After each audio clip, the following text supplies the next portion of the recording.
Hey, what's up, everyone? Jonathan Allen here at Floodwater Studios. Today, I want to talk about background vocals and how I've learned to approach them in a pretty unique way, and it's really great for sitting in the mix. But first of all, if you're new here with us, thanks for hanging out. You know, if you have just joined the home studio world, or you're kind of intrigued by it, or you have a setup right now and you're looking to expand that, then I recommend heading over to floodwaterstudios.com/home studio, where you can get a free gift from us here at Floodwater. We have put together a home studio equipment guide with personal recommendations for everything you need to get started or to expand what you already have. It's got every price point, every budget is considered here, tons of different equipment. Head over to floodwaterstudios.com/home studio and check that out. Today we're going to talk about background vocals, so let's hop into Studio One here. I have a session pulled up from the Christmas album we put out, and I know we talked about it a couple weeks ago. It's too early for Christmas music, but listen, we're talking about it, okay? We're doing it, dang it. We're doing it, okay?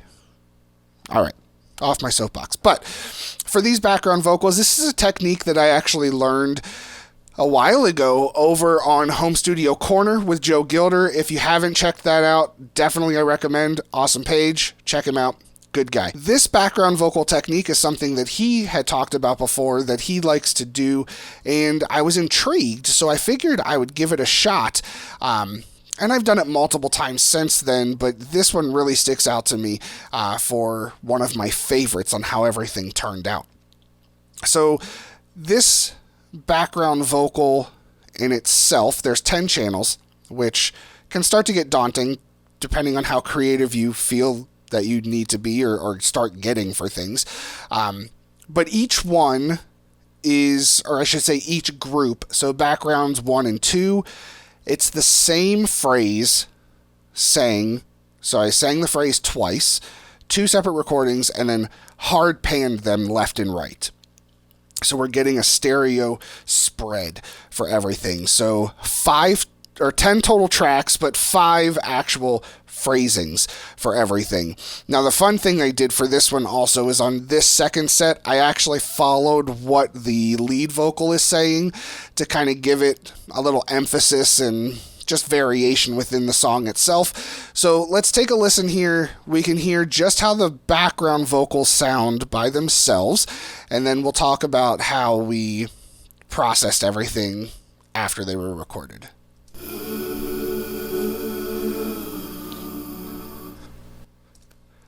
I'm not going to play that section yet because we're going to play everything together, and I'll show you how everything kind of fits in the mix, and then how this kind of pops out that essentially it's 2 words, how it really makes those 2 words leap to my ears. You be the judge for yourself. But let's actually grab some headphones real quick so we can listen to everything and get a better representation for what's happening.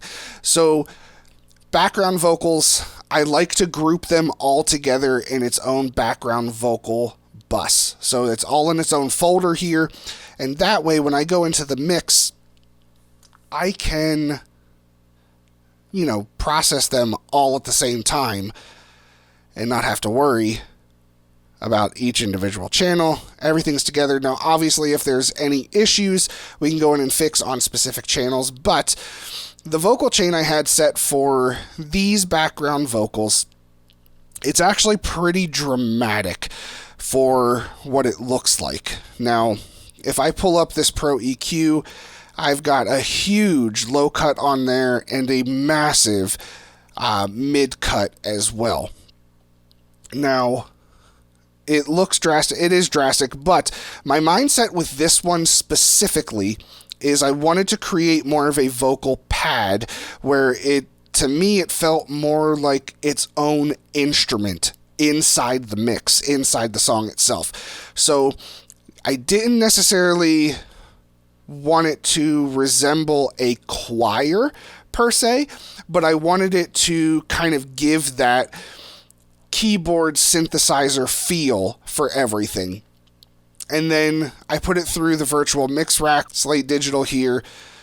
Minimal processing on the EQ, opposed to what's happening in the Pro EQ. I have a compressor. It's not doing a whole lot of work here. Very, very slow attack, very slow release. It's not doing a whole lot. And then we have the Revival, more of an exciter, a little thickness and some shimmer to bring some of that high end back into everything. But how it sits in the mix gives me that feel that I was looking for of an instrument rather than a vocal grouping. So let's listen to it in the mix for everything. And then quickly, I'm just going to mute the lead vocals.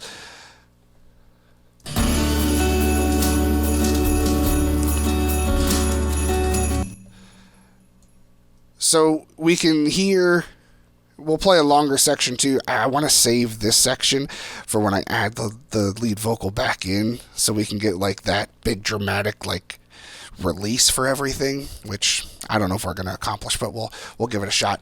And then, so this section, and I did it in a couple different places here. We can get rid of the mix window. I don't need that anymore. So this section here,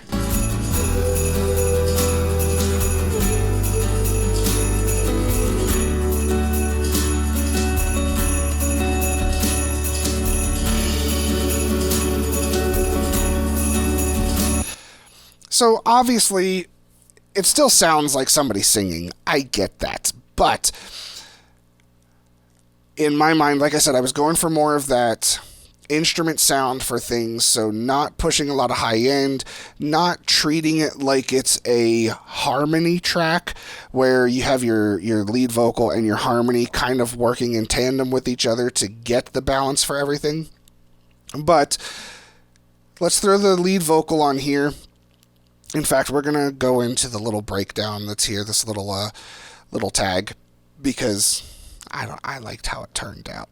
It was nice.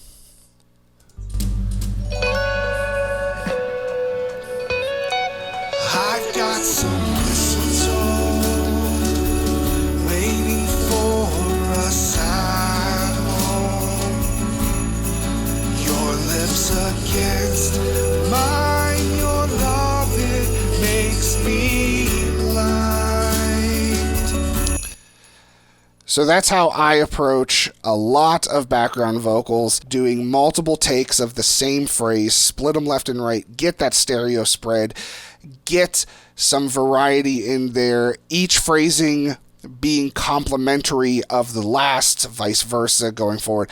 It's just a great technique. But what do you guys think about this? How do you normally approach your background vocals? Do you enjoy just having a couple different variations, or do you kind of go this approach as well? Let me know down in the comments. We'll catch you guys on the next one. Have a good day. Before then, you know the rules. Go record something. See ya.